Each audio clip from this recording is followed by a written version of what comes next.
السلام عليكم ورحمة الله وبركاته. أهلا بكم معايا فيديو جديد من فيديو النهاردة إن شاء الله هشرح فيه معاكم طريقة عمل فرع للزينة على شكل أرنب. أتمنى يكون سهل وبسيط عليكم وكمان ينول أعجبكم. فضلا ليس أمرا، ما تنسوش إذا عجبكم الفيديو تدعموني بلايك وشير وسبسكرايب. بسم الله الرحمن الرحيم. وطبعا فيديو النهارده هيكون خروج عن الشكل التقليدي لفروع الزينة، اللي احنا طبعا ممكن نعمل مثلث، دائرة، ممكن نعمل مربع ونبتدي نعمل منها فروع للزينة. لا، تعالوا نبتدي نشتغل بفروع زينة اللي هي الأشكال الجديدة. شكل الزهرة، شكل كتكوت، شكل بطة، شكل أرنب، شكل الدجاجة. ومش عارفة طبعا اسم الكتكوت في كل الدول بيكون ايه. هو بيكون تقريبا، أنا على ما أعتقد حد قال إن هو اسمه صيصان، بس مش عارفة بردك في أي دولة. لكن عندنا هنا في مصر بنسميه كتكوت. كتكوت الصغنن الأصفر ده اللي هو بيكون ابن الدجاجة، ابن الفرخة. الدجاجة بردك عندنا اسمها الفرخة. ببتدي بسم الله الرحمن الرحيم. نبتدي بستخدم لونين للشكل الأرنب. هستخدم معاكم خيط صوف متوسط السمك مع إبرة رقم 3.5 ملم. وخصوصا ان احنا داخل علينا موسم فصل الربيع.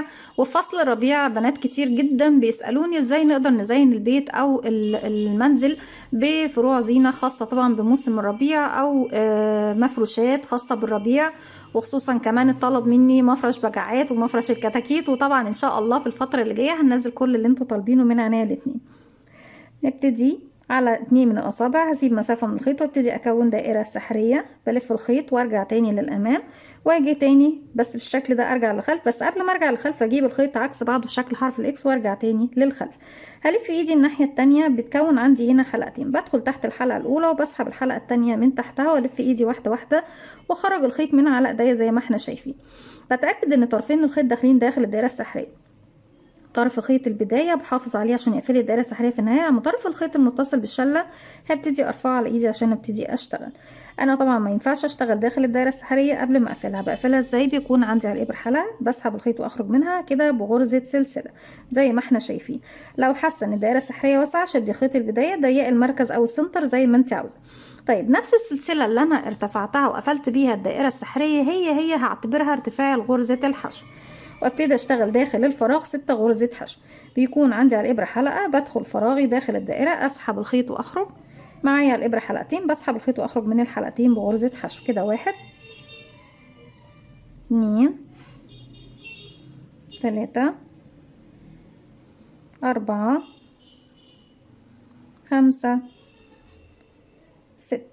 طيب كده بيكون خلص عندي السطر الاول. بما اني خلصت السطر الاول هشد بقى خيط البداية كويس جدا. هقفل مركز او سنتر الدائرة. خيط البداية بيفضل معايا في ظهر الغرز اللي انا بشتغلها بحيث ان انا اخفيه معايا وانا شغالة. بنكمل لسه باللون الابيض. اول غرزة بشغل فوقيها انكريز تزايد، غرزة حشو بدون ما اقفل بمنزلقة ولا حاجة يا بنات. 1 سنجل كروشيه، كمان واحدة نصف عمود and 1 هاف دبل كروشيه. طيب النصف عمود بشتغلها ازاي؟ بيكون عندي على الابرة حلقة، بلف لفة واحدة وفي نفس الفراغ وهو بدخل اسحب الخيط واخرج. معايا 3 حلقات على الابرة، هسحب الخيط واخرج منهم التالتة. الفراغ اللي جاي انكريز تزايد بس فيه 2 دبل كروشيه، يعني 2 عمود بلفة في نفس الفراغ. طيب ازاي بشتغل العمود بلفة؟ بيكون عندي على الابرة حلقة، بلف لفة واحدة اصبح معايا حلقتين، بدخل فراغي اسحب الخيط واخرج. معايا الابرة 3 حلقات، هسحب من حلقتين وارجع اسحب الخيط من حلقتين. كمان مرة في نفس الفراغ عمود بلفة تاني، ارجع الفراغ اللي بعده 2 دبل كروشيه انكريز يعني تزايد، اشتغل 2 عمود بلفة في نفس الفراغ. انا كده اشتغلت على 3 غرز، نصف عمود وحشو الفراغ الاول، يعني حشو نصف عمود، رجعت 2 عمود، رجعت 2 عمود. طيب اللون الابيض خلاص انا هسيبه دلوقتي بس هرجع له تاني.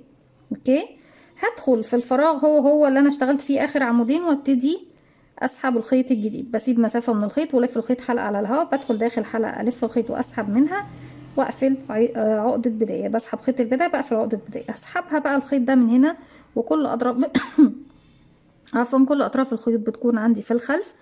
ابتدي ارتفع سلسلة ومش هشتغل بقى في الفراغ ده، انا مجرد سحبت منه اللون بس. بروح لاول فراغ تاني بشتغل حشو نصف عمود في نفس الفراغ،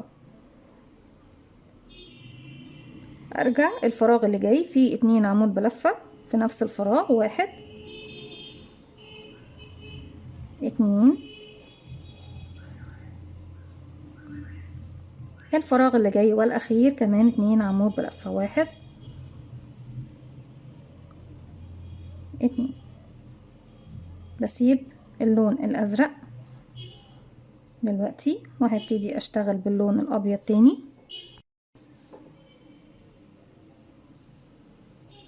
هنا هيقابلني باللون الازرق. انا طبعا برجعت تاني للون الابيض فوق غرزة الحشو، هشتغل عليها 2 عمود بلفة في نفس الفراغ. 1 كمان مرة 2.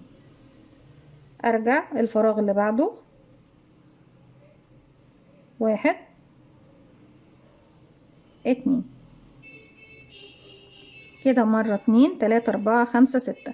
فوق الست فراغات دول بشتغل 2 عمود بلفة. كده دي التالت فراغ. 1 2. رابع فراغ انكريز. 1 كمان مرة 2.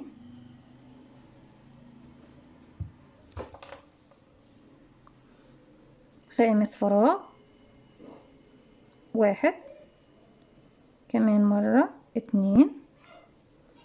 سادس فراغ والاخير 1 2. زي ما احنا شايفين. هسحب اللون الابيض وارجع تاني للون الازرق. نفس اللي انا عملته باللون الابيض هو بكرره باللون الازرق. بس ناخد بالنا يا بنات انه احنا بنشتغل باللون الازرق. انا عايزه بس ايه اجيب اللون الابيض ده هنا بالشكل ده.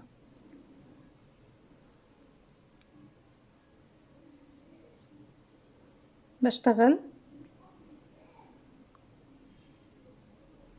فوق كل غرزة من الغرز الستة دول غرزتين عمود بلفة. كده اول غرزة بشتغل فيها 1 2 اللي هي كانت غرزة الحشو فوق النصف عمود.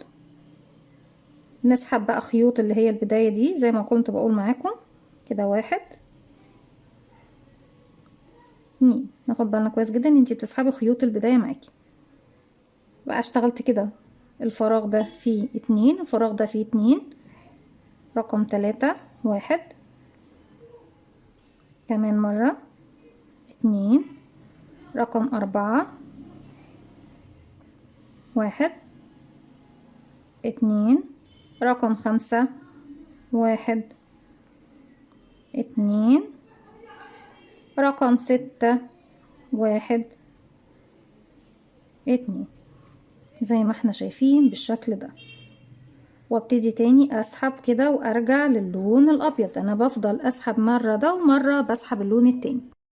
وممكن على فكرة نكمل بالازرق لغاية ما نوصل لنهاية الازرق خلاص المرة دي. اني ببتدي بقى الغرزة اللي جاية بشتغل عليها عمود واللي بعدها عمودين انكريز. 1 كمان مرة 2. تاني مرة بشتغل عمود والفراغ اللي بعده انكريز تزايد عمودين. 1 كمان مرة 2. لتالت مرة بشتغل عمود واللي بعدها انكريز تزايد عمودين. 1 كمان مرة 2. رابع مرة بشتغل عمود، مرة عمود ومرة انكريز تزايد يعني عمودين. 1 كمان مرة في نفس الفراغ 2.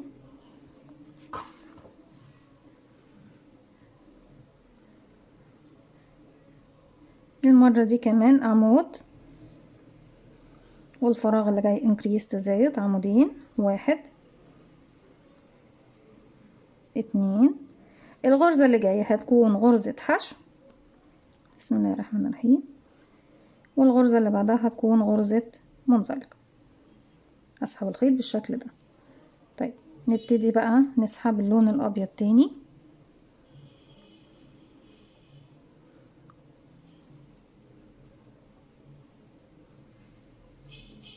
وابتدي اللي انا عملته باللون الازرق هو اللي هبتدي بردك اعمله باللون الابيض.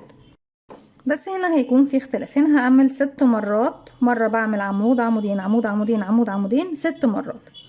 هنا دي الفراغ اللي هشتغل فيه. كده عمود وبعده انكريز تزايد يعني عمودين في نفس الفراغ. 1 كمان مرة 2. دي مرة، تاني مرة عمود increase تزايد يعني عمودين 1. كمان مرة 2. تالت مرة عمود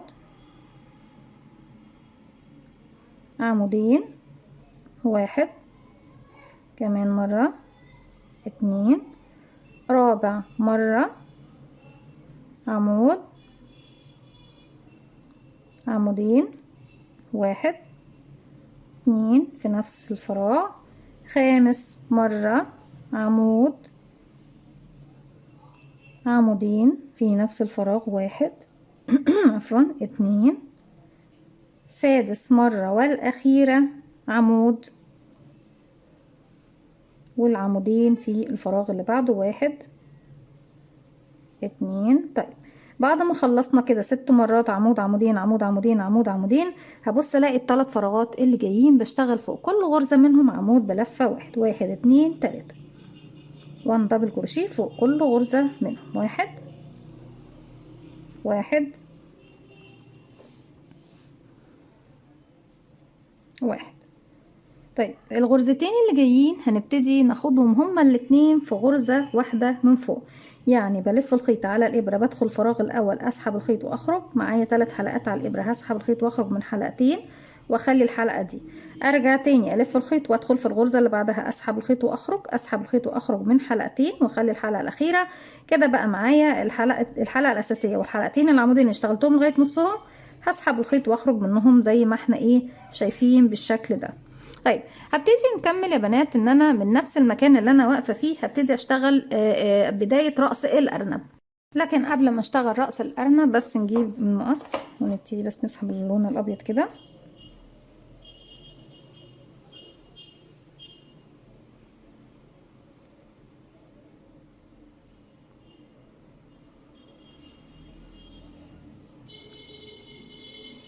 بسيب مسافه تكون كافيه ان انا اشتغل بإبرة التنظيف وابتدي اقص اللون الازرق.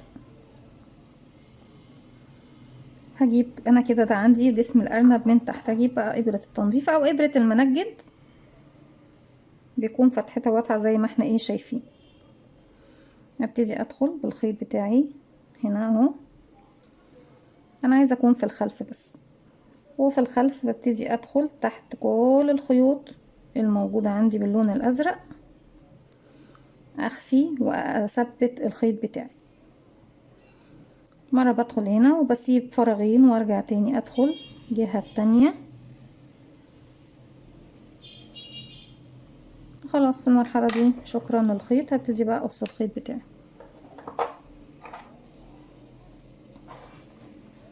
طيب نبتدي بقى نكمل رأس الارنب، وده طبعا بيكون عندي جسم الارنب من تحت اهو بالشكل ده. هبتدي من نفس المكان اللي انا خلاص ختمت فيه الجزء ده زي ما احنا شايفين. هبتدي الف الخيط على الابرة، هسيب المكان الاول اللي هو الغرزة دي وهسيب بعدها فراغين، انا طبعا بلف في شغل الجهة التانية اهو بالشكل ده. هسيب الفراغ اللي انا عنده واسيب بعد منه فراغين وادخل في الفراغ اللي بعده، اكون 7 غرزة عمود بلفة في نفس الفراغ 1. كمان مرة 2 3، كل ده في فراغ 1 4 5 6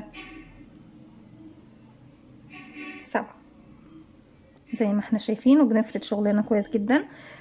اذا حاسين ان الشغل ممكن يتقاص معاكم لما تعلقوه فرع، اعملي قطعتين من نفس الشكل اللي احنا اشتغلناه مع بعض وخيطيهم مع بعض، هيكون الشكل متماسك معاكي جدا. احنا كده اشتغلنا 1 2 3 4 5 6 7، بسيب من تحت فراغين 1 2 واروح للفراغ الثالث وبسحب غرزة منزلقة. انا عندي كده اهو زي ما احنا شايفين. هرتفع بس سلسلة تخليني اعرف اتحرك في الشغل. زي ما احنا شايفين كده ابتدى رأس الارنب. طيب بعد كده ببتدي امشي بغرزة منزلقة. هنمشي بمنزلقة على كام فراغ؟ طبعا الفراغ اللي انا عنده همشي عليه بمنزلقة، والفراغ اللي بعده بمنزلقة، والفراغ اللي بعده كمان بغرزة منزلقة، وابتدي ارتفع 11 غرزة سلسلة. 1 2 3 4 5 6 7 8 9 10 11. هسيب السلسلة الأولى واروح للسلسلة رقم 2، أدخل أشغل غرزة حشو، والغرزة اللي بعدها نصف عمود، وهشتغل الغرزة اللي بعدها عمود بلفة واحدة. بعد كده هنشتغل كام غرزة بغرزة العمود ب2 لفة؟ هنشتغل 4 غرزة عمود ب2 لفة. ازاي بشتغل عمود ب2 لفة؟ بيكون عندي على الإبرة حلقة، بلف 1 2، بدخل فراغي، اسحب الخيط واخرج، معايا 4 حلقات على الإبرة، هسحب الخيط واخرج من حلقتين يتبقوا 3، هسحب من حلقتين يتبقوا 2، هسحب من الحلقتين، كده بيكون خلص العمود ب2 لفة معايا. 2 عمود رقم 2 ب2 لفة،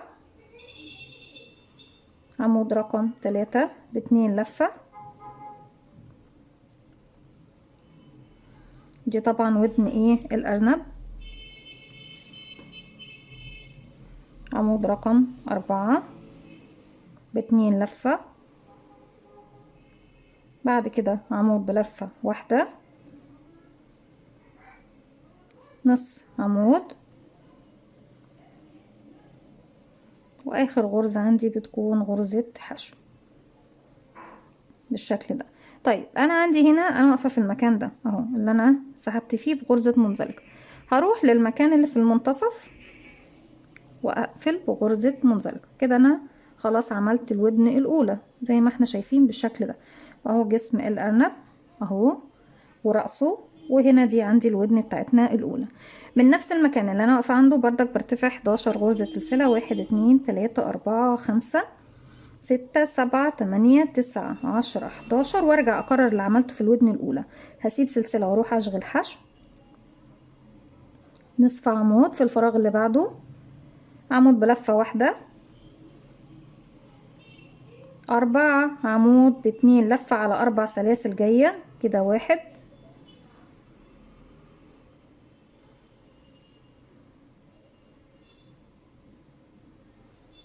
2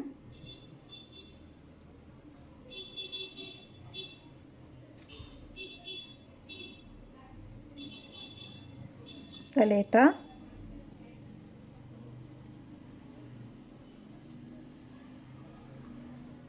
4.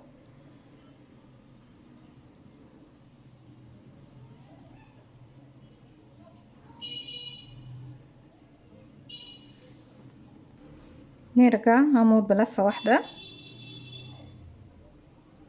نصف عمود، غرزة حشو. ارجع بعد كده هشتغل، هنعد بقى ايه يا بنات دلوقتي؟ هنعد غرزة مش هشتغل فيها دي، واروح للي بعدها اشتغل غرزة منزلقة، وكمان منزلقة، وكمان منزلقة في اول مكان طبعا ابتدينا بيه رأس الارنب، وهسحب الخيط وهخرج بالشكل ده اهو. بصوا لما بفرد شغلي، وزي ما قلت لكم طبعا احنا لما بنشغل قطعة تانية من الارنب ونخيطهم الاتنين في بعض بتكون متماسكة وجميلة.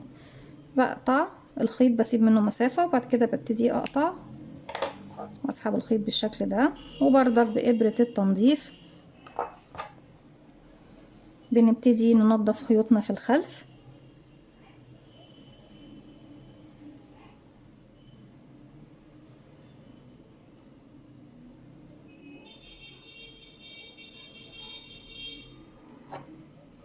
هدخل بقى هنا في الخلف، وتحت الغرز رايح جاي، مرة رايح مرة راجع، وبعد كده ببتدي ايه اقص الخيط. طيب انا هنا دلوقتي بقص الخيط بالشكل ده، كده بكون خلاص شكل الارنب معانا خلاص واضح. لو انتي حابه تحطي هنا خرزتين سود هيبان خلاص بقى عندك هنا راس الارنب، هيكون العينين بتاعته كمان باينه. وبتبتدي بعد كده بتعملي مجموعه السلاسل اللي بتكون عندك هي الفرع بتاع الارنب بتاعنا. بنعمل بقى كمية الأرانب اللي احنا حابينها، وبنشتغل مجموعة سلاسل سلاسل سلاسل سلاسل زي ما احنا شايفين. بنعملها من البداية عشان نكون مع بعض. بسيب مسافة بسيطة من الخيط والف الخيط حلقة على الهواء، بدخل داخل حلقة، اسحب الخيط واخرج منها. طرف الخيط بشده بقى في عقدة البداية. ابتدي ارتفع سلسلة، بيكون عندي الابرة حلقة، بسحب الخيط واخرج منها. 1 2 3 4 5 6 7 8 9 10 11 12 13 14 15. ممكن تكون 15 سلسلة أو 20 سلسلة ما بين كل أرنب والتاني، يعني في البداية 10 أو 15 سلسلة وفي النهاية زيهم بالظبط. وفي كل مسافة ما بين أرنب والتاني بيكون نفس المسافة اللي انت بتحدديها. بعد كده هبتدي أجيب ودن الأرنب. أنا عندي على الإبرة حلقة أهو، وبدخل أسحب الخيط وأخرج بحلقتين، بسحب الخيط واخرج منهم بغرزة حشو. بعد كده هبتدي ارتفع مجموعة سلاسل ما بين الودن والودن. 1 2 3 4 5 6 7 8. ونشوف المساحة هتكون مريحة الودان ولا لا. لا، خلينا نشتغل 10 9 10. وبعد كده هروح للودن التانية، هدخل فوق المكان اللي فوق ده اهو، واشغل غرزة حشو، اسحب الخيط واخرج واسحب الخيط واخرج من الحلقتين اللي عندي على الابرة زي ما احنا شايفين بالشكل ده. وببتدي تاني ارجع بقى اشتغل 15 سلسلة. 1 2 3 4 5 6 7 8 9 10 11 12 13 14 15. ارجع اوصل ارنب تاني، وهكذا حتى نهاية الفرع بتاعك. بتشبكي كل عدد الارانب اللي انت حباه. احنا طبعا قاصين الخيط الابيض ده مش محتاجينه. وزي ما قلت لكم علشان بس الارانب تكون معاكي متماسكه، هتعملي نسخه تانية من الشكل ده وتخيطي الاتنين في بعض بالخيط وبالابره. وبعد كده بتبتدي تشبكيهم من فوق زي ما احنا شايفين. مش هطول عليكم، بنكمل بقى فرع الارانب وبنحط لهم كمان عيون. وممكن كمان هنا تحطي فص احمر زغنطوط او باي لون تاني كانه هو بق الارنب. اتمنى يكون فكره النهارده سهله وبسيطه عليكم وكمان تنول اعجابكم. فضلا ليس امرا، ما تنسوش اذا عجبكم الفيديو تدعموني بلايك وشير وسبسكرايب، واستنوني فيديو جديد من وي. متنسوش كمان تفعلوا زرار الجرس يوصلكم مني كل جديد. السلام عليكم ورحمه الله وبركاته.